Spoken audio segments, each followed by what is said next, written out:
Now here I'm to describe what may happen in jhanas. This is it's an experience really hard to put into words, but I'll try to do my best. Now, when you start meditating, and for example, in this case, in the yellow bubble shown as contemplation of the body, if you do breath meditation, in this case, after a time, the mind becomes fully aware and concentrated on one-pointed concentration we call a samadhi, and you see your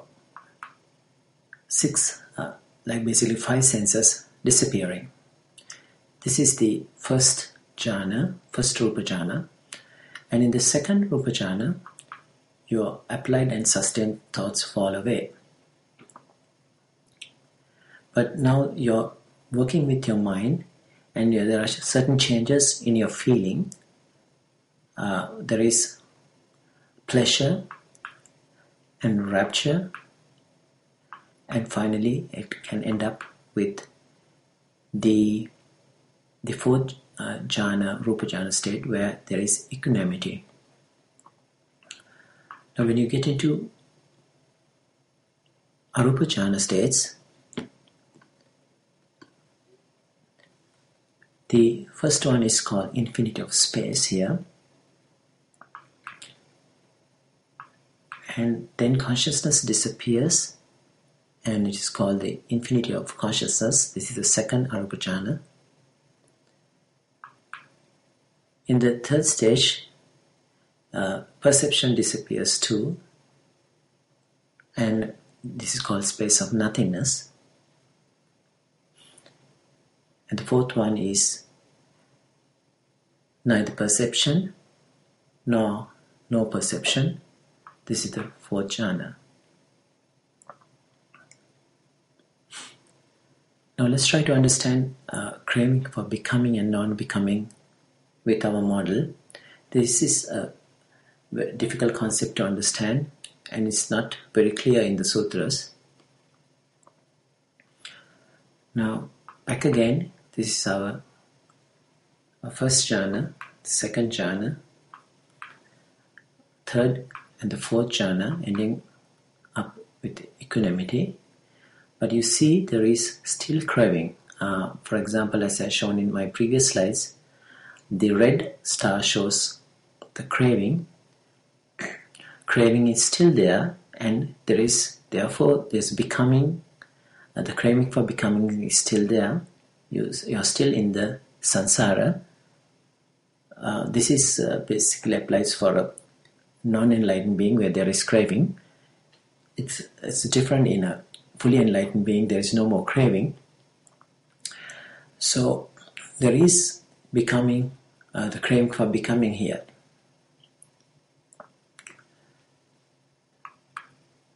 Now when you go to the other jhanas, this is the arupa jhanas.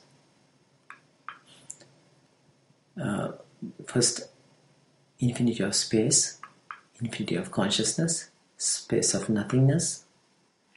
The last one is the neither perception nor no perception. Here the person is trying to get rid of the perception fully and thinking that it is a stage of non-becoming. So there is craving for non-becoming here. However, he does not realize there is craving still applies. So the craving happens, all these spots shown in red stars here. So there is a craving for non-becoming. But he has a misconception saying that the perception is completely gone and there is no more birth. But there is a trace of perception here, and therefore craving is still existing. This also applies for a non-enlightened being where there is craving. So why is jhana so important? Jhanas are higher states of rapture and pleasure, and therefore sensual pleasures through five senses become less important.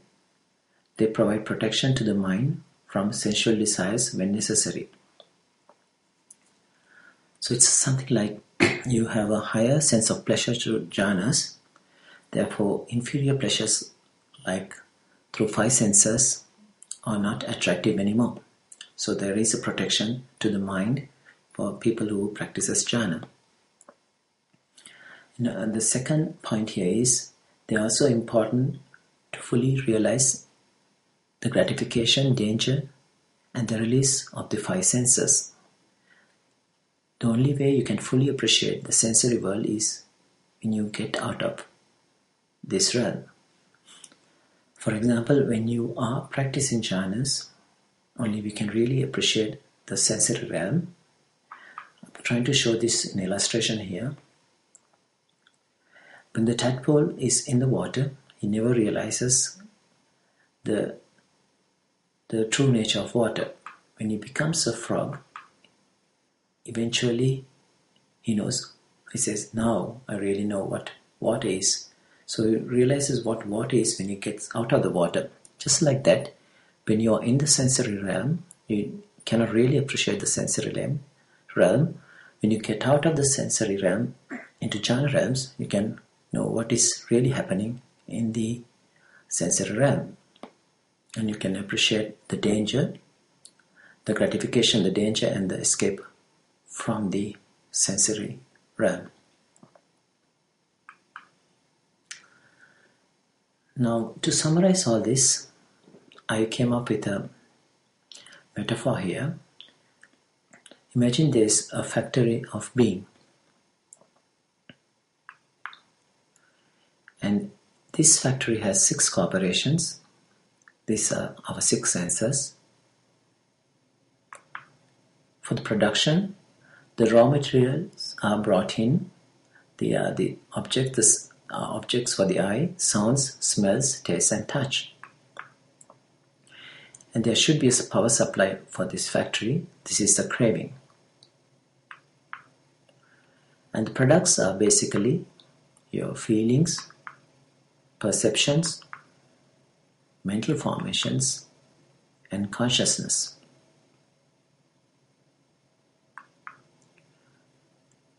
And the mental formations basically are karma for the results in future birth. In this factory model, I have compared it is investing for a future factory, and the consciousness is the stream of consciousness which goes on to the next life.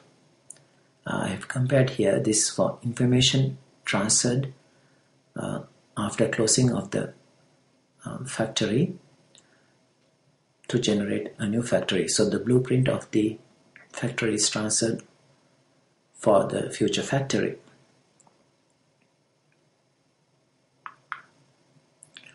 And there are these byproducts.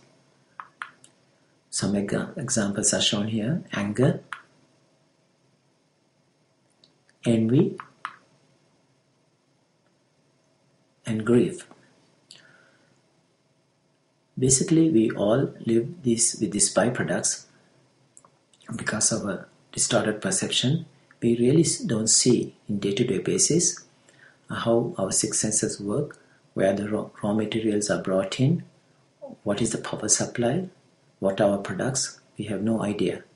We just live with these byproducts, polluting ourselves and polluting others. So we have anger, envy, grief, and many other byproducts which pollutes the whole entire world.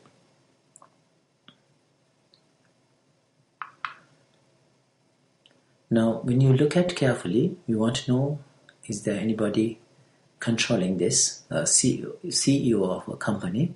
But you find a seat of the CEO, but the seat is empty. So there is no real CEO. So there is nobody really controlling this entire process. So if you want to get rid of this company, all you have to do is one thing: just pull out the power supply, the craving, and the company cannot exist anymore.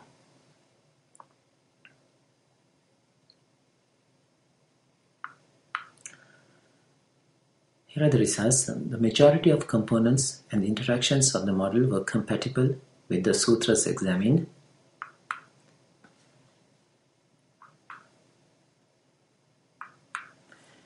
It appears that human beings are basically psychophysical organisms with many feedback loops sustained by nutriments.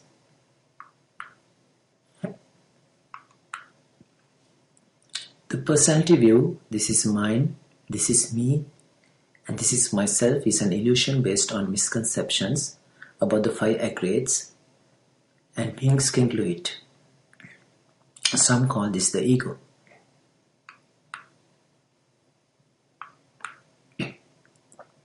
Ignorance and craving are the two critical components that drive these complex interactions.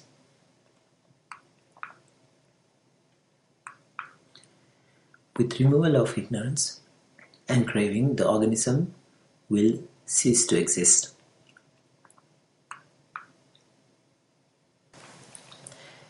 In conclusion,